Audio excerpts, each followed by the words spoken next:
کشاورز رفت پیش آسیابان یک مقداری گندم رو قرض کنه. مثلا آسیابان هم این مقداری گندم میریزه توی دستمالی، گره میزنه میده بهش.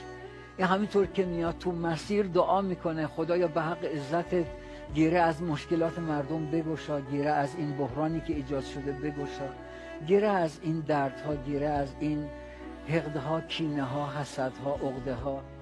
اینقدر گره کرد تا گره دستمال باز شد، همه گندم ها ریخت رو زمین، به شدت به هم ریخت. رو کرد به خدا گفت سالها نرد خدایی باختی، این گره را زان گره نشناختی؟ من تو را کی گفتم ای یار عزیز که این گره بگشای گندم را بریز؟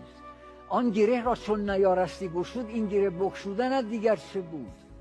من خداوندی ندیدم زین نمد، یک گره بگشودی آن هم غلط. الغرض برگشت مسکین دردناک، تا مگر برچیند آن گندم ز خاک. برگشت گندم ها رو جمع کنه، چون برای جستجو خم کرد سر، دید افتادی یکی همیان زر. همون جایی که گندم ها ریخته بود کیسه زری رو پیدا کرد. یه صدایی در درون بهش گفت تو